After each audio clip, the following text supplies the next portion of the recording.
serious question for my mans out there. Why are you guys not approaching women?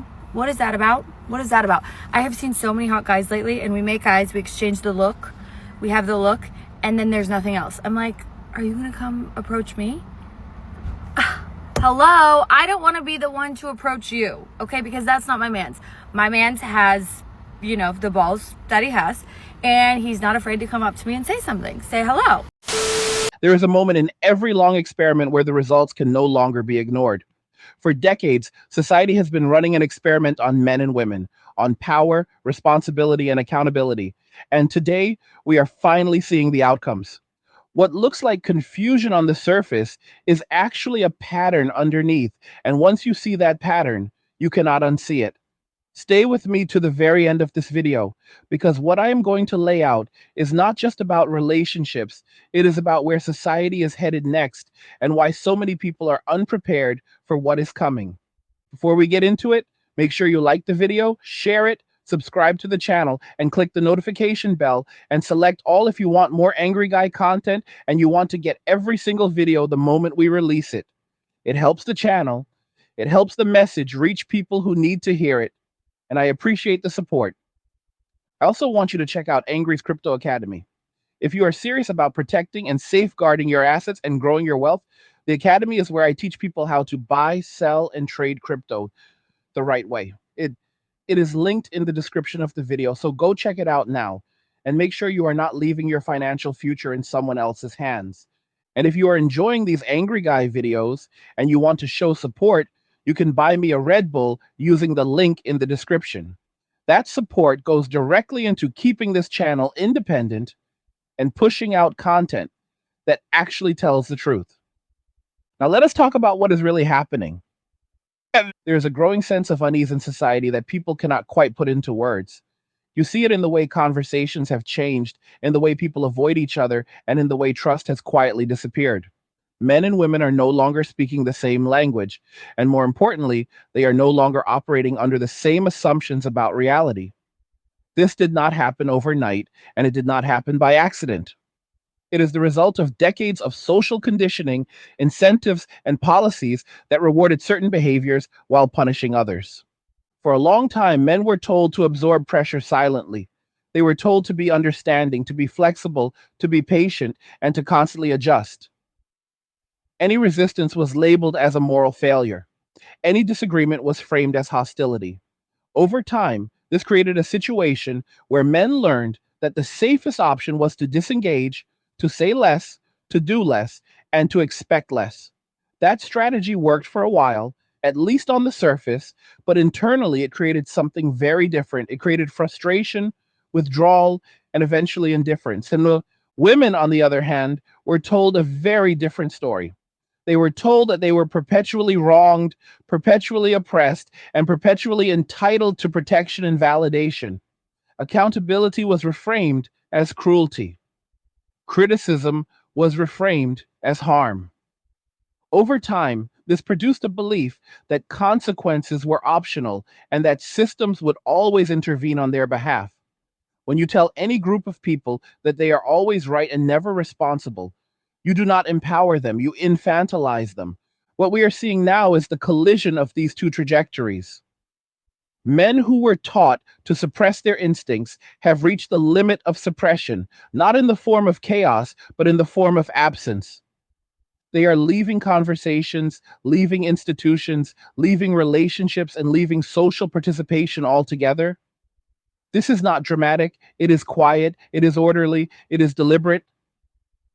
And that is what makes it so dangerous for a society that relies on male participation to function. The phrase men walking away is not a slogan, it is a description. Men are not protesting in the streets, they are not demanding policy changes, they are simply opting out. They are choosing solitude, minimalism, and self-direction over constant negotiation and accusation.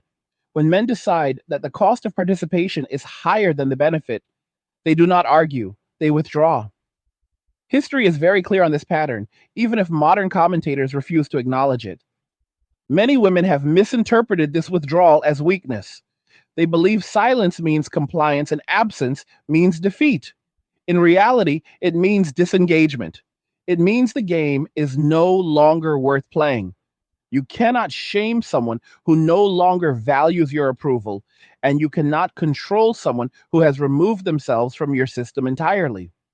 This is the part that many people fail to understand because they are still thinking in terms of confrontation rather than abandonment. For years, men were told that they were dangerous, untrustworthy, and disposable. They were told that their natural instincts were a problem to be corrected rather than a force to be guided. Eventually, men stopped trying to explain themselves. They stopped trying to defend themselves. They stopped trying to be understood.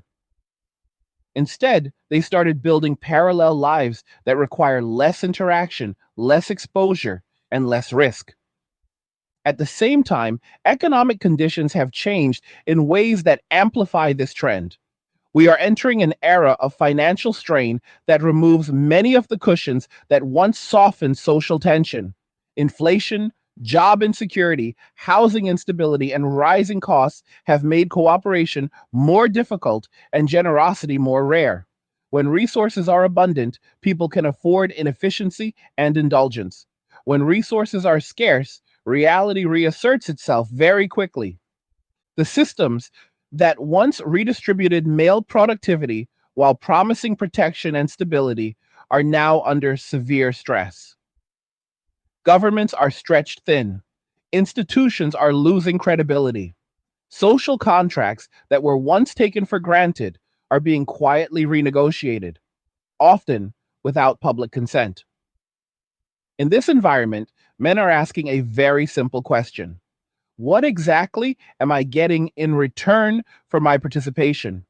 For many, the answer is increasingly unclear. Marriage offers less stability, workplaces offer less security, public spaces offer less trust, the legal environment offers more risk and less protection. When incentives disappear, behavior changes. This is not ideology, it is basic human psychology. Women have been encouraged to view this shift as temporary, as a tantrum, or as something that can be corrected with messaging. That assumption is dangerously wrong. Once people discover that they can live with less conflict and more peace by disengaging, they rarely return voluntarily. The absence becomes the new normal. There is also a deeper psychological shift taking place. Many men have moved beyond debating narratives and have begun observing patterns. They are not arguing about intentions anymore. They are looking at outcomes. When outcomes repeat consistently across different contexts, conclusions are drawn. This is not bitterness, it is pattern recognition. When trust erodes, it does not come back easily. And it certainly does not come back through lectures or slogans. The language of victimhood has lost its power in this environment. When everyone claims harm, the claim itself becomes meaningless. People begin to judge based on behavior rather than declarations.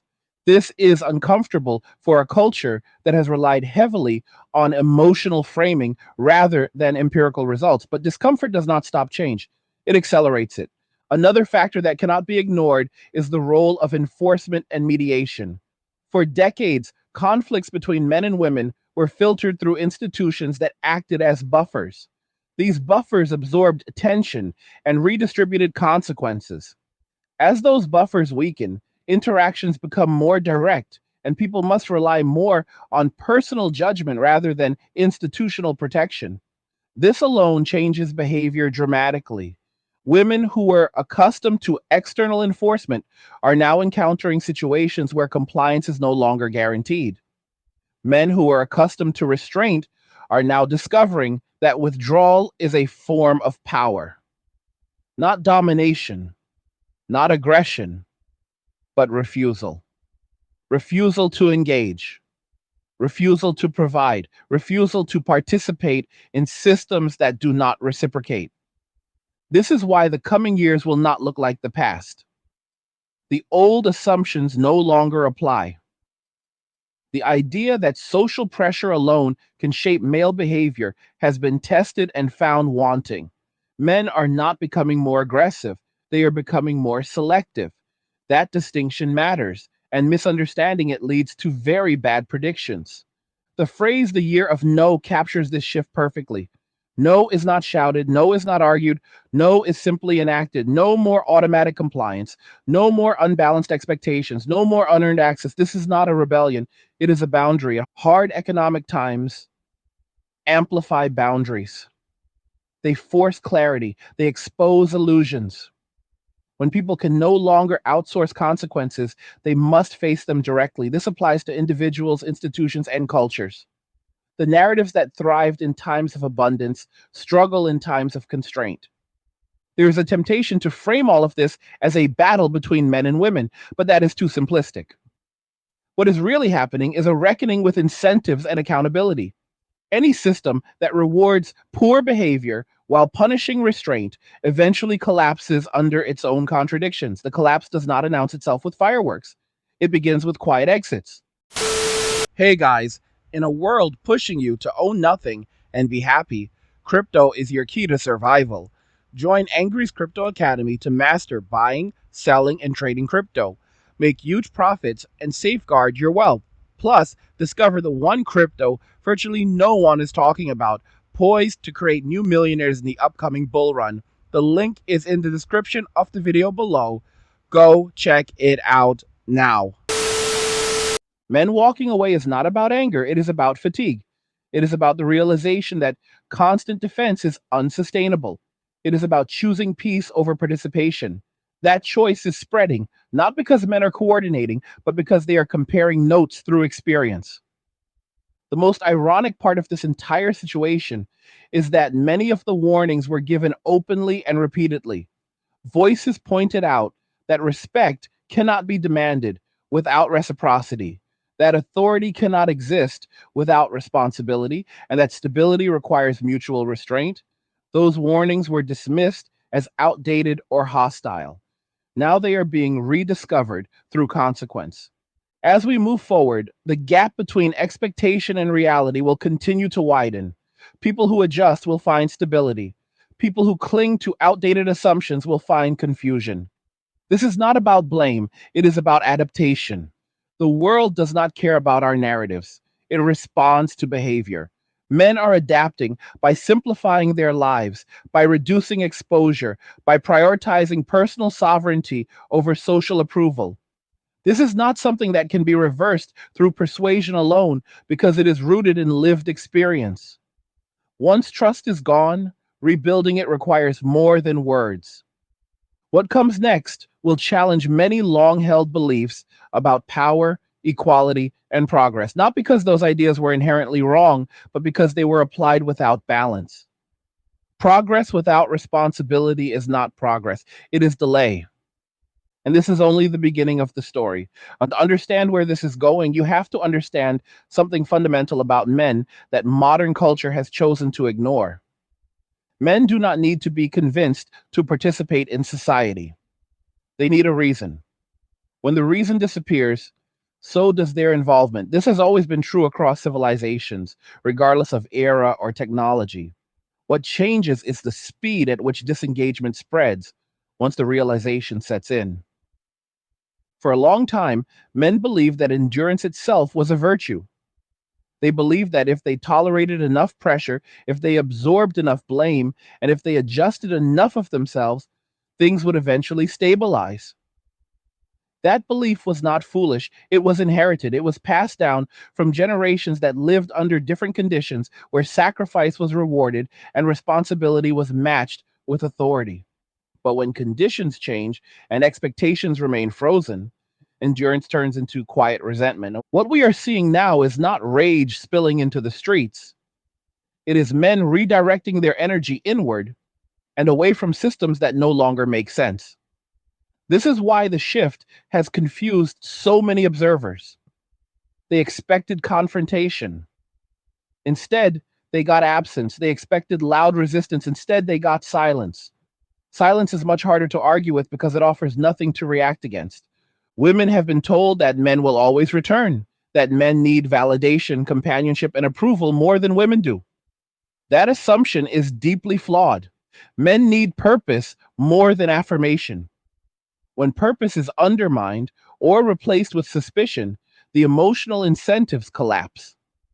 A man who no longer feels useful does not become submissive, he becomes invisible. This invisibility is spreading into every area of life. Dating is the most obvious example, but it is not the most important one. Workplaces are seeing it. Civic engagement is seeing it. Volunteerism is seeing it. Even extended family structures are seeing it. Men are reducing their exposure to environments where they are assumed guilty, incompetent, or replaceable. The response to this withdrawal has largely been denial. Commentators insist that men will adapt, that they will evolve, that they will learn to do better. But this framing assumes that the existing structure is worth adapting to. That assumption is no longer universally shared. You cannot motivate people by telling them they are the problem while offering them fewer benefits and more risk. Another misunderstanding is the idea that the shift is driven primarily by ideology. It is not. It is driven by experience. Men talk to each other less than women do, but they observe more than they speak. When the same outcomes repeat across different men in different places, conclusions form naturally. These conclusions do not require theory, they require pattern recognition. There was a time when social pressure alone could regulate behavior. That time depended on trust in institutions and shared values. Both have eroded significantly. When institutions lose credibility, people revert to personal cost benefit analysis. They ask simple questions. What do I gain? What do I risk? What happens if I say no? The answer to that last question has changed. Saying no used to come with severe penalties. Today, for many men, saying no comes with relief.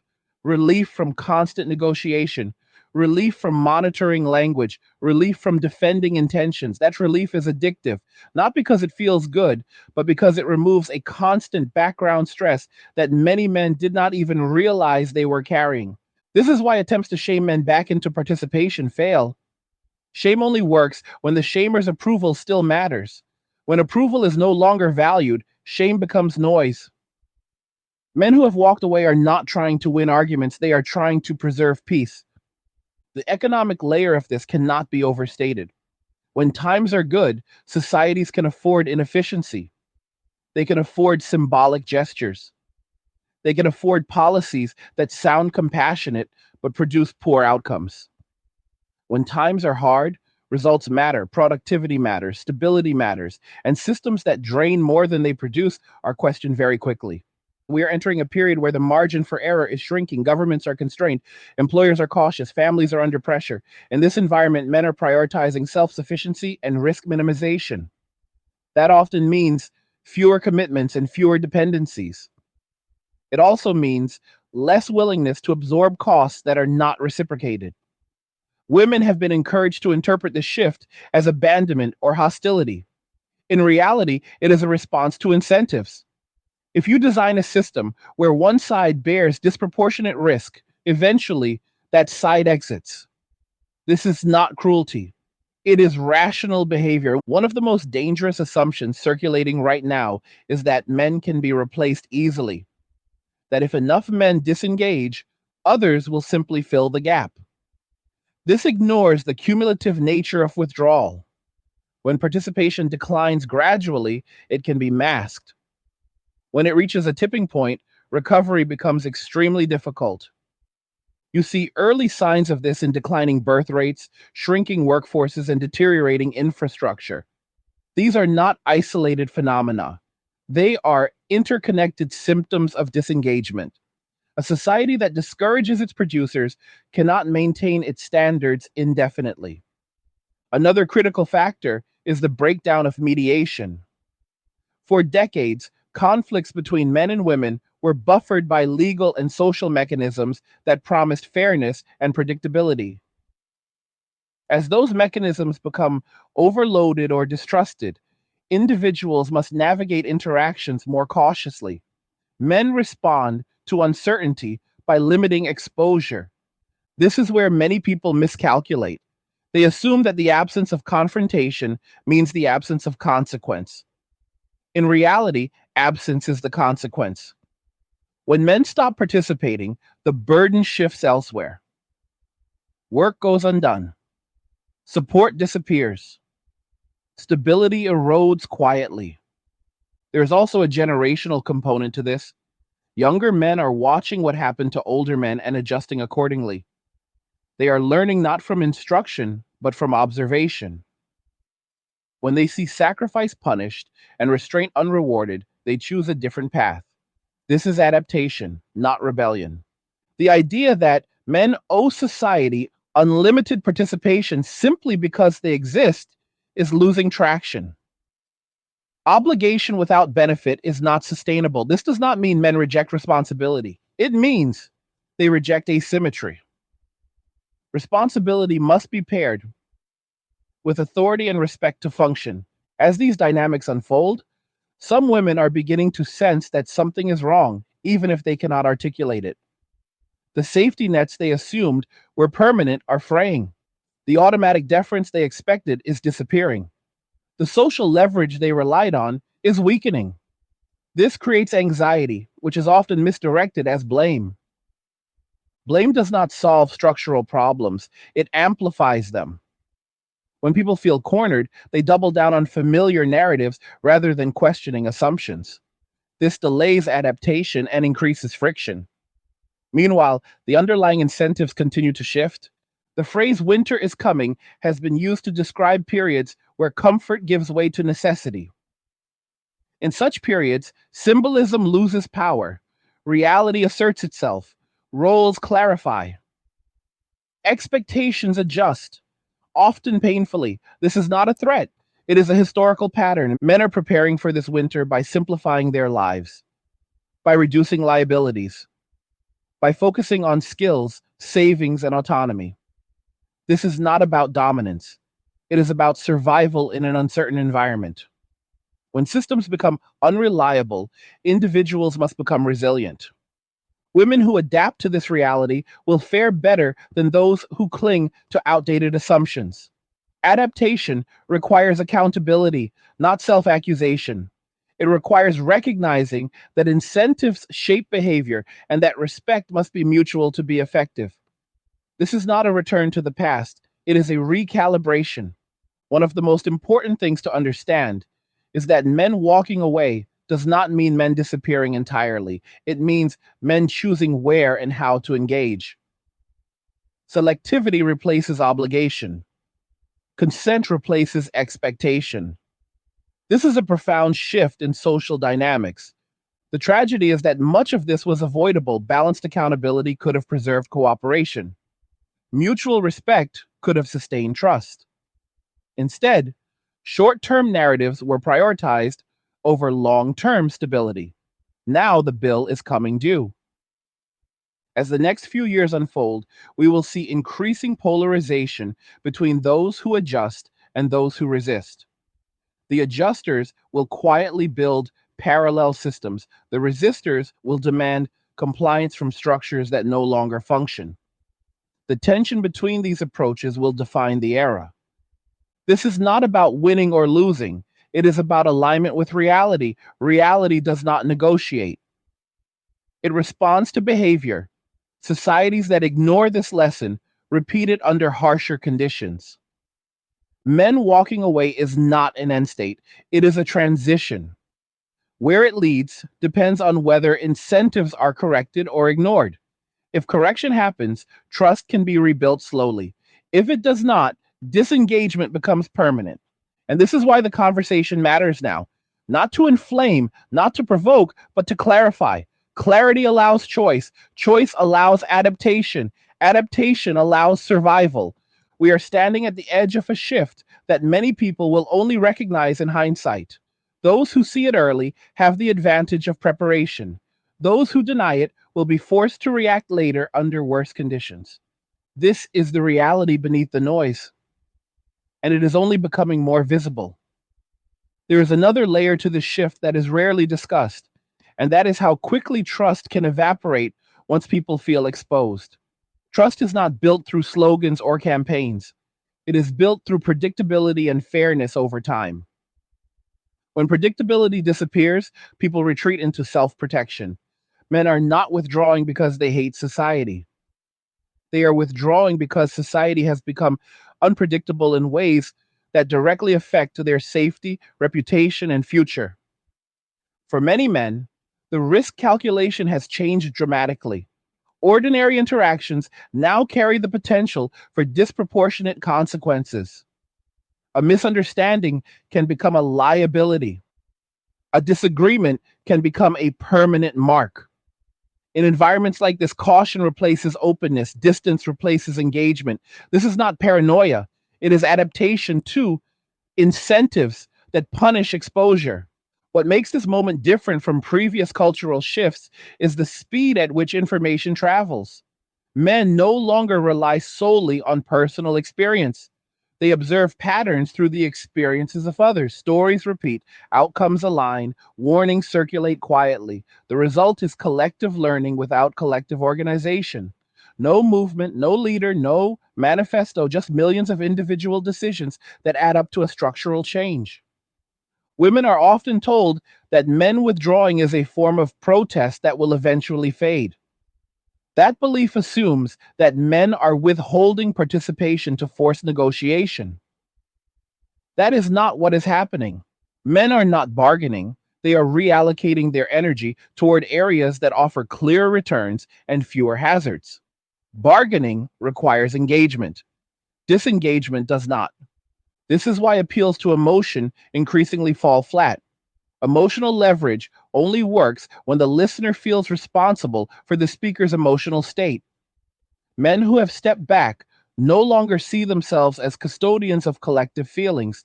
They see themselves as individuals responsible for managing their own lives. That shift alone rewires social dynamics. There's also a misconception that men walking away are isolating themselves completely. That is not accurate. They are not rejecting connection, they are rejecting asymmetry. Many are forming smaller, more selective networks based on shared values and mutual respect. These networks are quieter, less visible, and far more resilient than mass participation structures. The public sphere, meanwhile, continues to operate as if participation is guaranteed. Policies are designed assuming compliance. Narratives are framed assuming buy in. When reality fails to match these assumptions, confusion sets in. Analysts search for explanations that do not challenge the underlying model. This delays correction.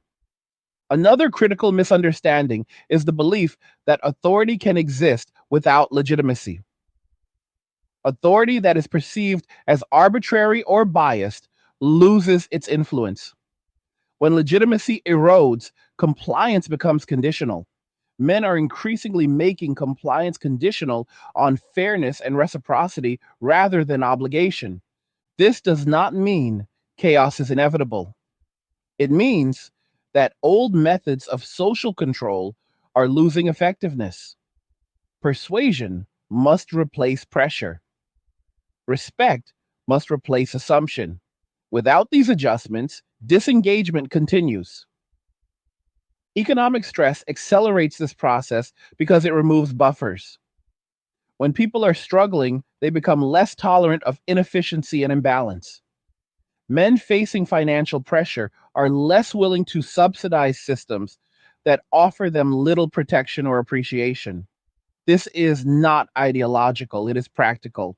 Women who were taught that systems would always intervene on their behalf are beginning to encounter situations where intervention is slower, weaker, or absent. This creates a shock that is often interpreted as injustice rather than change. But systems cannot protect indefinitely without resources and legitimacy. Both are finite. One of the most uncomfortable truths in all of this is that many social norms depended on male restraint. That restraint was not automatic. It was learned and reinforced by expectations of fairness and respect. As those expectations weaken, restraint becomes optional. The vast majority of men remain restrained not because they are forced to be, but because they choose to be. Choice matters. When men no longer feel invested in outcomes, restraint becomes less meaningful. Again, this does not lead to immediate disorder, it leads to detachment. Detachment is safer, quieter, and harder to reverse. The cultural narrative has struggled to process this because it was built around confrontation. It expected backlash, not absence. It expected protest, not empty spaces. It expected arguments, not silence. Silence does not trend well, but it changes everything. And you can see this in dating markets that no longer function as expected. You can see it in workplaces struggling to retain reliable participation. You can see it in declining community involvement. These are not isolated failures, they are signs of a broader withdrawal. There is a tendency to dismiss these trends as temporary or exaggerated. History suggests otherwise. Once participation declines past a certain threshold, recovery becomes extremely difficult. Trust takes far longer to rebuild than it does to destroy. Another aspect that deserves attention is how this shift affects women differently depending on their adaptability. Women who understand incentives and adjust expectations tend to navigate this transition more successfully. Women who rely on external enforcement and symbolic authority find themselves increasingly frustrated. Adaptation does not mean submission. It means realism. It means understanding that cooperation requires mutual benefit. It means recognizing that leverage without legitimacy is fragile. The sooner this is acknowledged, the smoother the transition can be. There is also a moral dimension that is often overlooked. Responsibility without agency breeds resentment. Agency without responsibility breeds instability. Healthy systems balance both. When balance is lost, systems fracture. Men walking away is not a declaration of superiority. It is an acknowledgement of limits, limits to tolerance, limits to risk, limits to obligation. Those limits were exceeded gradually, then suddenly. As this reality becomes more visible, there will be attempts to reframe it. Some will claim it is driven by fear. Others will claim it is driven by hostility. Both miss the point. It is driven by cost. People change behavior when costs outweigh benefits. This is universal. Ignoring it does not stop it, it only delays response. The next phase will involve experimentation. New norms will emerge in smaller settings. Some will work, others will fail. The large scale systems that refuse to adapt will continue to lose participation. This is not punishment, it is consequence. Men who have stepped back often describe an unexpected sense of calm, not happiness in the conventional sense, but relief. Relief from constant scrutiny, relief from defending intentions, relief from managing expectations that were never clearly defined. That relief reinforces the choice to disengage. Once relief is experienced, returning to the source of stress becomes unlikely. This is why messaging campaigns struggle. You cannot persuade someone to re enter an environment they associate with tension unless the environment itself changes. The future will favor clarity, clear expectations, clear boundaries, clear consequences. Ambiguity benefits those who manipulate it. Clarity benefits those who seek stability. Men are increasingly choosing clarity, even if it means fewer options. Fewer options with lower risk are preferable to many options with high uncertainty. This preference will shape social structures moving forward. What is often framed as loss is from another angle simplification. Simplification allows focus. Focus allows resilience. Resilience becomes essential in uncertain times. As economic pressures intensify, societies will rediscover principles they once took for granted: mutual dependence, reciprocal obligation, earned trust. These are not outdated ideas, they are foundational. Ignoring foundational principles does not eliminate them, it only postpones their return under harsher conditions. The current moment is an opportunity to correct course before that happens. Men walking away is a signal, not a threat. Signals can be ignored or they can be interpreted. Ignoring them has cost. Interpreting them requires humility. The path forward is not about assigning blame, it is about restoring balance. Balance between rights and responsibilities, balance between protection and accountability, balance between expectation and reward. Whether that balance is restored will determine whether disengagement slows or accelerates. The outcome is not predetermined, but the window for adjustment is not infinite. This is why conversations like this matter. Not to divide, but to illuminate, not to inflame, but to clarify. Clarity is the first step toward any meaningful correction. And the longer this conversation is avoided, the more difficult the correction becomes. Another mistake many people make is assuming that disengagement is driven by despair. In reality, it is often driven by clarity. Despair is loud, it demands attention, it lashes out.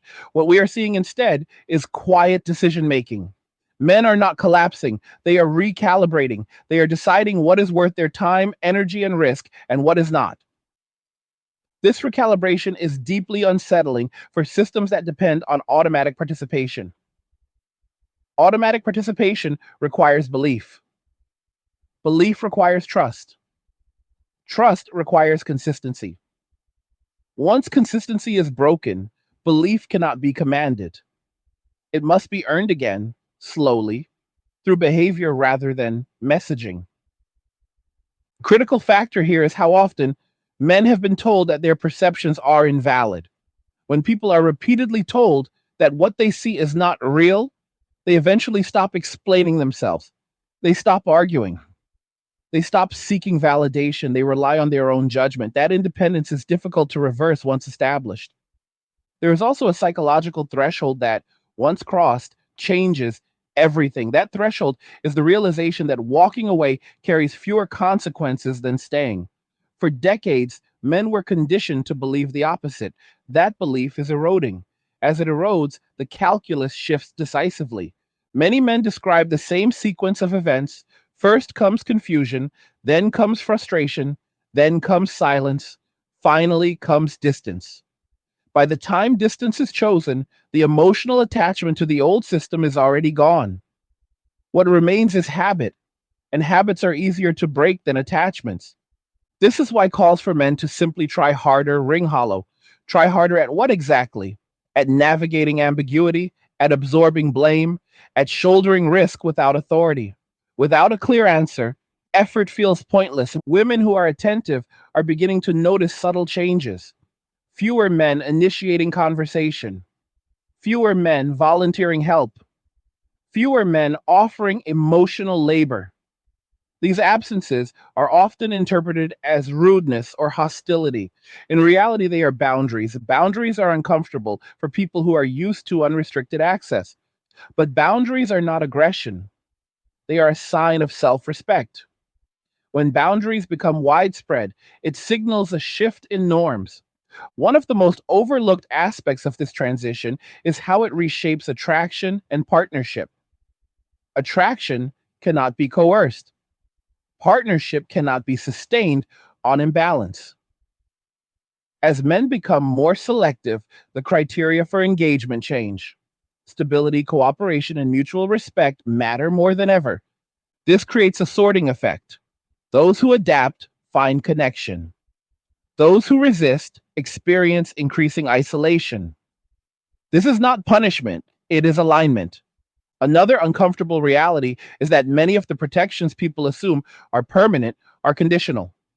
They depend on functioning systems, social cohesion, and shared norms. When these weaken, individual behavior matters more. People who invested in adaptability fare better than those who relied on guarantees. Men walking away are, in many cases, investing in adaptability. They are learning to live with less reliance on external validation and institutional mediation. That makes them more resilient, not less. There is a temptation to interpret resilience as coldness. It is not. It is simply a shift in priorities. When survival and stability take precedence, emotional theatrics lose their influence. As this shift continues, there will be pressure to restore old dynamics without addressing underlying issues. That pressure will fail. You cannot recreate trust without accountability. You cannot restore cooperation without fairness. The longer imbalance persists, the more normalized disengagement becomes. What begins as an individual choice becomes a cultural pattern. Patterns shape expectations, expectations shape behavior. By the time institutions react, the behavior has already changed. This is why the coming years will feel disorienting to many people. Old scripts no longer work. Old assumptions no longer hold. People will demand answers from systems that are no longer capable of providing them. Men who have stepped back are often portrayed as cynical. In truth, many are pragmatic. They are not rejecting society. They are selecting their relationship with it. Selection is not hostility, it is discernment. Discernment grows when people feel burned. Not burned once, but repeatedly. Repeated exposure to unfair outcomes teaches caution. Caution teaches distance. This distance creates space for reflection. In that space, many men rediscover aspects of themselves that were suppressed. Interests, hobbies, friendships, solitude. These are not signs of retreat. They are signs of reorientation. As men reorient, their tolerance for chaos decreases. They become less willing to engage in environments defined by instability and accusation. Peace becomes a priority, not an afterthought. This prioritization of peace is one of the most important shifts underway. Societies often underestimate how powerful the desire for peace is once people experience it. Peace does not need justification, it needs protection. Protecting peace often means saying no. No to drama, no to unclear expectations, no to environments that reward conflict. This no is not angry, it is firm. The year of no is not about defiance. It is about refusal to participate in dysfunction. Refusal is a form of agency. Agency restores dignity. Dignity sustains engagement where engagement is deserved. As agency spreads, compliance declines. Systems that relied on compliance will struggle. Systems that earn participation will survive. This is a sorting process, not a collapse. There will be attempts to reverse this through policy, messaging, and pressure. These attempts will succeed only where they align incentives with behavior. Where they do not, disengagement will continue. It is important to emphasize that this shift is not driven by a desire to dominate or punish. It is driven by a desire to minimize harm. Men are not seeking conflict. They are seeking control over their own exposure to it. Control over exposure is a rational response to uncertainty. When uncertainty rises, people narrow their focus. They invest in what they can manage. This is human behavior, not ideology. As economic and social pressures intersect, this narrowing will intensify. Broad participation will give way to selective involvement. Large systems will fragment into smaller, more coherent units. This fragmentation is often portrayed as dangerous. In reality, it can be stabilizing if managed well. Smaller systems allow clearer norms and stronger accountability. They reduce ambiguity. Ambiguity has been a major driver of disengagement. When rules are unclear and enforcement is inconsistent, people withdraw. Clarity restores confidence. Confidence allows cooperation. Cooperation sustains societies, but confidence cannot be demanded. It must be cultivated. Men walking away is a sign that confidence has been lost. Whether it is rebuilt depends on what happens next. The future will not be shaped by outrage or denial. It will be shaped by incentives and behavior. Those who understand this will adapt early. Those who do not will struggle. This moment is not about nostalgia or regression. It is about recalibration. Recalibration is uncomfortable, but necessary when systems drift too far from reality. Reality is asserting itself now, quietly, through millions of small choices. Those choices are reshaping the social landscape in ways that will become obvious only in hindsight. The question is not whether this shift is happening, it is whether it will be acknowledged in time to guide it constructively. One of the reasons this shift feels so confusing to many people is because it does not fit the moral frameworks they were taught. They were told that progress moves in a straight line, that social arrangements only move in one direction, and that once a certain balance of power is achieved, it remains permanent. History does not support this belief. History shows cycles, corrections, and recalibrations driven by material conditions and human behavior. What we are witnessing now is not a reversal, but a correction. Corrections feel harsh to those who benefited most from imbalance and invisible to those who quietly adjusted long ago. Men did not wake up one day and decide to disengage. They responded incrementally to incentives that made participation less rational over time. Another element that deserves attention is how language has been used as a tool rather than a bridge. When language becomes a weapon, people stop speaking freely. When people stop speaking freely, misunderstandings multiply. Men learned that silence was safer than explanation, and eventually silence became habit. Once silence becomes habit, engagement requires effort. Effort requires motivation. Motivation requires reward. Without reward, silence persists. This is the loop that many institutions are now trapped in. They want engagement, but they have not restored the conditions that make engagement worthwhile. The erosion of informal cooperation is one of the clearest indicators of this shift. Informal cooperation relies on goodwill rather than enforcement. It is what keeps societies functioning smoothly. When goodwill evaporates, everything becomes more expensive, more rigid, and more fragile. Men walking away reduces informal cooperation dramatically. Tasks that were once done voluntarily now require contracts, oversight, and compensation. This increases friction and reduces efficiency. The cost is absorbed slowly, then suddenly. Another misconception is that this disengagement is limited to a specific demographic. It is not confined to age, income, or background. It cuts across categories because it is driven by shared experience rather than shared identity. That makes it harder to address through targeted interventions. There is also a tendency to frame the shift as purely social, ignoring the psychological toll that preceded it. Chronic vigilance is exhausting. Constant self monitoring is exhausting. Being treated as a potential problem rather than a participant erodes morale over time. Disengagement becomes a form of self care. Self care in this context is not indulgence, it is preservation. Preservation of mental clarity, preservation of dignity, preservation of autonomy. These are foundational needs, not luxuries. As men preserve themselves, they also reassess what they value. External validation loses importance. Internal consistency gains importance. Living in alignment with one's principles becomes preferable to chasing approval.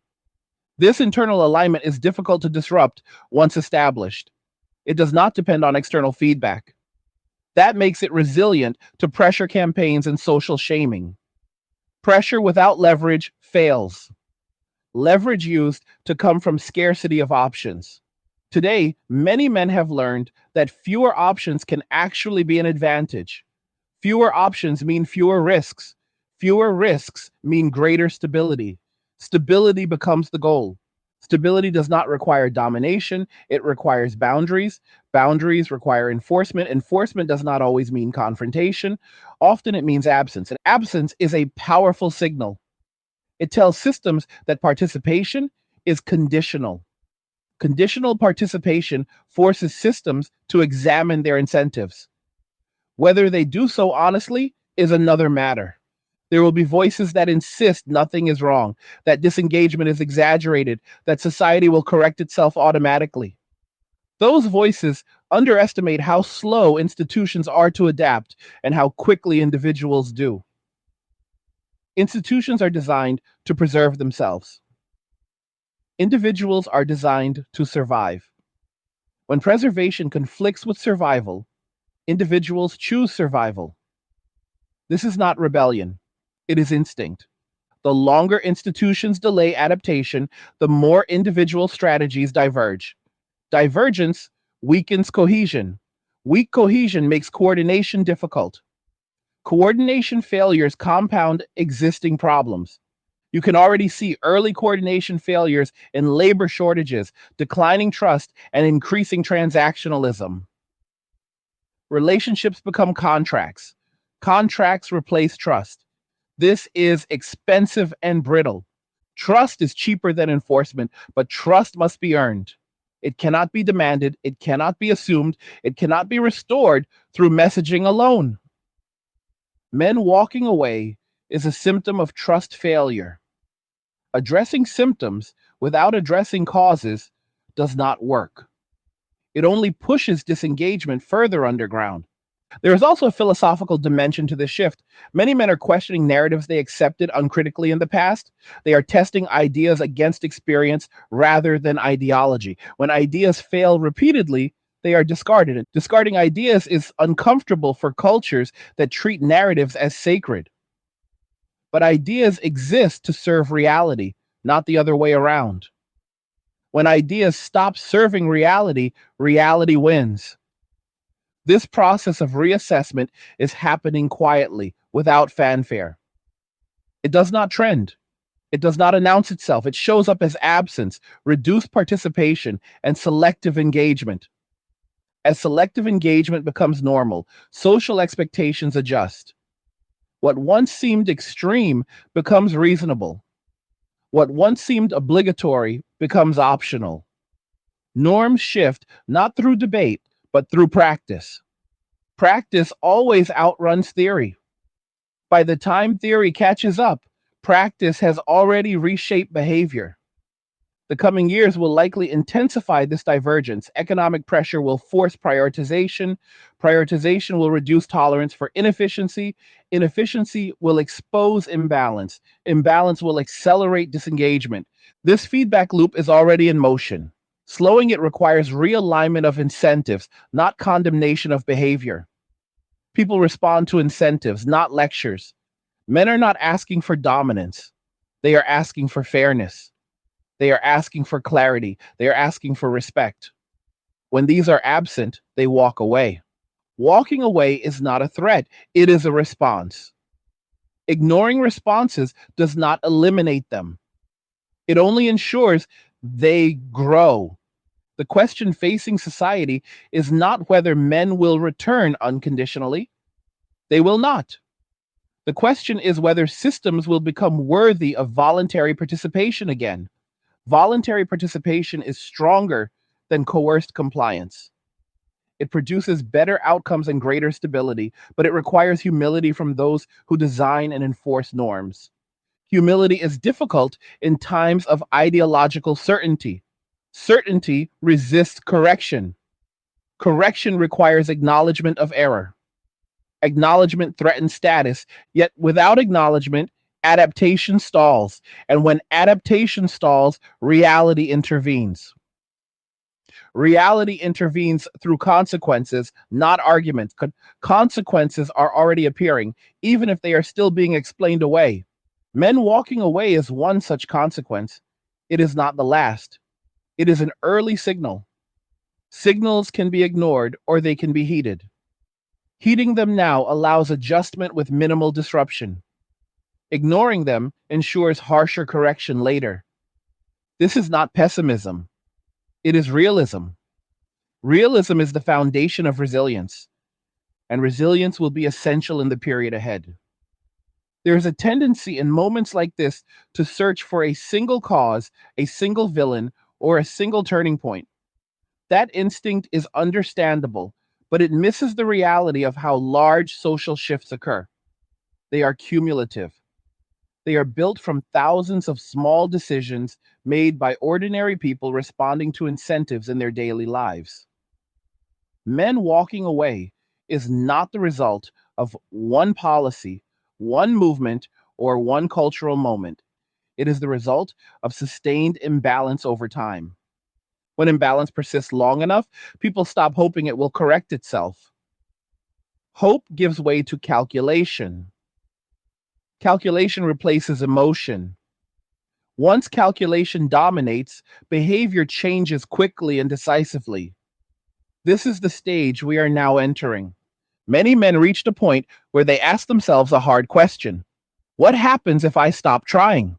For decades, the answer was assumed to be catastrophe: social rejection, legal trouble, economic loss. What many discovered instead was something unexpected: peace, stability, predictability. That discovery spread quietly, not through ideology, but through example. Peace is persuasive, it does not argue, it simply exists. When men see other men living calmer, simpler lives after disengaging from high risk environments, the message is clear without being spoken. This is how cultural change actually spreads. Another factor accelerating this shift is technological independence. Men no longer need as much institutional permission to live functional lives. Remote work, digital communities, automation, and decentralized tools allow individuals to meet their needs with less reliance on traditional structures. Reduced dependence increases bargaining power. Increased bargaining power makes disengagement viable. When disengagement becomes viable, participation must be earned. Earned participation requires value exchange. Value exchange requires honesty about costs and benefits. This is where many narratives fail. They promise moral reward while delivering material risk. Over time, that mismatch becomes impossible to ignore. There is also an emotional fatigue that comes from constant moral pressure. Being told that your motives are suspect, that your presence is conditional, and that your value is instrumental wears people down. Fatigue leads to withdrawal. Withdrawal leads to disengagement. This is not cruelty, it is conservation. Conservation of energy is rational in uncertain environments. When the future feels unstable, people reduce unnecessary exposure. They narrow their focus to what they can control. Men are doing this at scale. The scale matters. Individual disengagement is easy to dismiss. Collective disengagement reshapes systems. The early stages are subtle. Participation rates dip, quality declines, friction increases. Only later do the deeper consequences become visible. By the time consequences are obvious, reversing course becomes difficult. Trust cannot be fast tracked. Relationships cannot be mass produced. Cooperation cannot be mandated. These are organic processes that require time and consistency. One of the most damaging assumptions of the past few decades was that human behavior could be reshaped indefinitely through messaging alone. Messaging works only when it aligns with lived experience. When it contradicts experience, it loses credibility. Once credibility is lost, people stop listening entirely. Men walking away are no longer listening to narratives that do not match their reality. They are listening to results. Results speak clearly. There is also an element of moral hazard that has gone unaddressed. When one side of an interaction is insulated from consequences, behavior degrades. This is not specific to gender. It is a universal principle. Insulation creates risk taking. Risk taking without accountability produces instability. As insulation weakens, behavior changes abruptly. People accustomed to protection experience shock. People accustomed to restraint experience release. These transitions are rarely smooth. The idea that restraint is infinite is one of the most dangerous myths in modern culture. Restraint is a choice reinforced by trust and reciprocity. When trust erodes, restraint becomes optional. Optional restraint leads to withdrawal long before it leads to conflict. Withdrawal is the preferred option for people who want to avoid harm. Men choosing withdrawal are choosing the least disruptive path available to them. That should be understood, not dismissed. Another overlooked aspect of this shift is how it affects communication styles. Directness increases, tolerance for ambiguity decreases. Expectations become explicit, or disengagement follows. This clarity can be jarring for those accustomed to implicit leverage. Implicit leverage relies on shared assumptions. When assumptions break down, leverage disappears. Only explicit value exchange remains. This is uncomfortable, but honest. Honesty forces prioritization. Not every relationship is worth maintaining. Not every interaction is worth the cost.